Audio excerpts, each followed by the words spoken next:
حامدا ومصليا أما بعد فأعوذ بالله من الشيطان الرجيم بسم الله الرحمن الرحيم أولئك حزب الله ألا إن حزب الله هم المفلحون صدق الله العظيم منصب حکمیت پر جلوہ افروز حکم صاحبان اور رفقائے بزم، آج کی اس باوقار مبارک محفل میں بندہ ناچیز کا صحابہ کرام کے عشق رسول تہامی کی داستانیں پرکشش پیش کرنے کا ارادہ ہے۔ اللہ مجھے اخلاص کے ساتھ مافی ضمیر کو ادا کرنے کی توفیق مرحمت فرمائے۔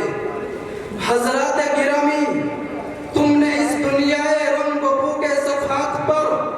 بہت سے عشق و الفت کا افسانے ثبت پائے ہوں گے،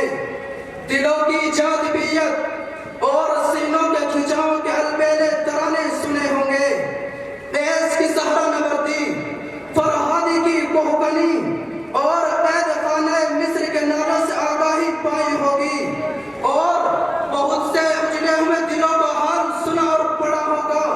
لیکن آج اس عشق کی داستان پیش کرنا چاہتا ہوں جو اپنے عشق میں 100% کامیاب ہو چکا،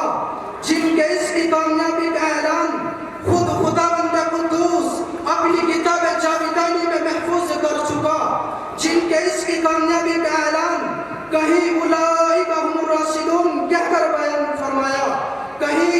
اولئک هم المفلحون کہہ کر بیان فرمایا، کہیں اولئک هم الصادقون کہہ کر بیان فرمایا، کہیں رضی اللہ عنہم کی سوغات عطا کر کے فرمایا، کہیں ان کے عشق کی داستان کو اس طرح تقویت پہنچائی کہ اور لوگوں کان کھول کر سن لو، مشرق والا تم بھی سن لو، مغرب والا تم بھی سن لو، شمال والا متوجہ ہو جاؤ، فقیر ہو کے شہنشاہ، مالدار ہو کے غریب، غلام ہو کے آقا،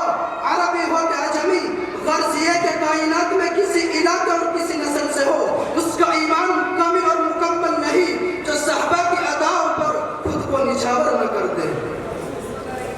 حضرات دیوبار، صحابہ کرام کے اندر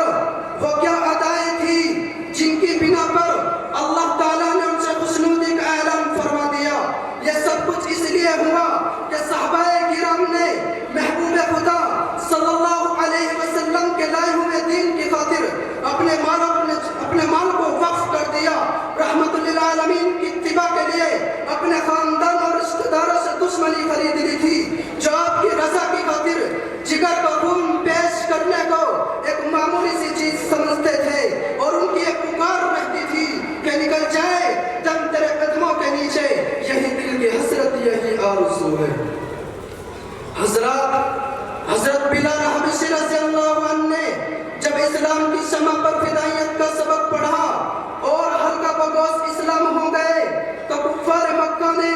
اس پاداش میں ان کو ایسی تکلیفیں پہنچائی کہ آسمان جن کو دیکھنے کی طاقت نہیں رکھتا تھا، جب اس عاشق رسول کو عرب کی تپتی ہوئی ریت پر لٹا کر سینے پر پتھر کی بڑی چٹان رکھ دی جاتی تو زمین خون کے آنسوؤں کا سیلاب جاری کر دیتی، فرشتے چیخ اٹھتے، شجر و حجر کانپ اٹھتے، درندے اور چرندے سہم جاتے کہ خداوندا یہ وہ بلال ہے جس کے قدموں کی چھاپ جنت میں سنائی دیتی ہے۔ خدایا تیرے محبوب کا عاشق جانور اور ظالموں نے اپنے ظلم کا لقمہ بنا لیا،